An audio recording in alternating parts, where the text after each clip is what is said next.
let's talk about land. But first, quick survey. If the government gave you land right now, would you be rich? Okay, another one. If the government gave everyone land, would poverty and inequality disappear? Would it even be profitable? And here is the big one. What do you need more? Land or jobs?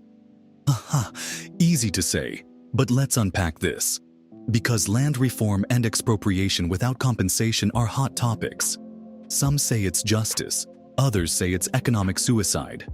So, what's the truth? Look, land is not a source of wealth. It's expensive dirt unless you develop it. And it's very difficult to develop land in a sustainable way so that it creates jobs and creates food or produces food. It's very difficult to do that. And if you just own a piece of land that no one wants to buy, it has no value to you at all. Now, the question we need to ask about land in South Africa is why our most fertile land, that is in very large measure in black hands, produces very little food and almost no jobs. South Africa's land situation is like that old family fridge. Everyone in the house uses it, but nobody knows who bought it first. We already know that colonialism and apartheid dispossessed black South Africans of their land. From the 1913 Land Act to forced removals, the government systematically took land and left black communities in rural homelands. Now, post-1994, we expected a land revolution, but instead, land reform moved at the speed of a tortoise with a hangover. Why? Because land is expensive. The government followed a willing buyer, willing seller policy, meaning they had to buy back land from white owners. And guess what? Many weren't exactly selling at a Black Friday discount. So now we have a new plan. Expropriation without compensation, EWC.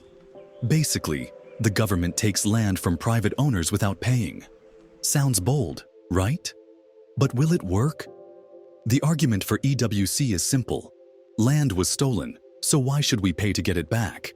It's like someone stealing your car, then making you buy it back on installment. Make it make sense. All right, but before we all start claiming stadiums and beachfront properties for ourselves, let's talk about the possible downsides of expropriation without compensation.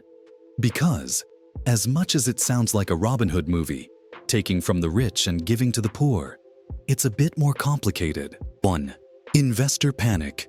Goodbye, foreign money. If the government starts taking land without paying, international investors might think, wait, if they can take land, what stops them from taking businesses, banks, or my Woolies grocery store? And when investors leave, they take jobs, money, and economic growth with them. So instead of fixing the economy, we might just be chasing away the very people who create opportunities. 2. Land is not just for owning, it's for producing food. If farms are taken and handed out without training, resources, and proper planning, we might see massive food shortages like Zimbabwe experienced in the early 2000s. And who does that hurt the most? Not the politicians, not the rich, but everyday people who just want affordable food. 3. If we start taking land without compensation, expect years of court battles. Some landowners will fight back, and instead of focusing on creating jobs and fixing inequality, the government might get stuck in legal paperwork for decades. And guess what? If South Africa violates property rights, it might get hit with international sanctions, meaning less trade, less investment, and, you guessed it, less money for everyone. 4. Urban land problems. Who gets what? Most South Africans live in cities, not farms. So even if we redistribute farmland, what about people in Joburg, Cape Town, Durban? Will the government seize buildings, malls, and businesses? Where do we draw the line? Without clear policies, we might see land grabs turning into chaos, corruption, and crime. And let's be real, who usually benefits the most in these situations? The rich and connected, not the everyday citizen. So, in short, many critics say if we start grabbing land, investors will panic, businesses will flee, And we could end up like Zimbabwe in the 2000s. Land reform, but food shortages and economic disaster. Are they wrong? Here's where things get tricky. Just giving someone land doesn't guarantee they'll be rich. Land is not an ATM. You don't insert your ID and withdraw rands. You need capital, skills, equipment, and markets to make land productive. Otherwise, it's just dirt. And what about urban South Africans? The majority of people live in cities. Giving them farmland won't help if they want jobs in tech, finance, or healthcare. So, if land alone won't fix poverty, what will? Here are 3 solutions smarter than just handing out plots of land like party favors. 1.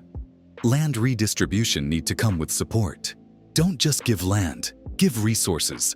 Farmers need training, equipment, and financial backing. Imagine handing someone a car but no fuel. Useless, right? 2. Urban land reform. Let's not forget cities. Affordable housing in urban areas can empower millions. People need land for homes and businesses, not just farms. 3. Job creation and economic growth. Land is important, but a booming economy lifts more people out of poverty. We need industries, education, and opportunities. Otherwise, you'll have land, but no way to make a living. What's the way forward? As discussed, land reform is necessary, but it needs to be done right. We must fix the past without wrecking the future. Land justice. Yes. Economic collapse. No thanks. Now tell me in the comments, if the government gave you land today, what would you do with it? Let's talk.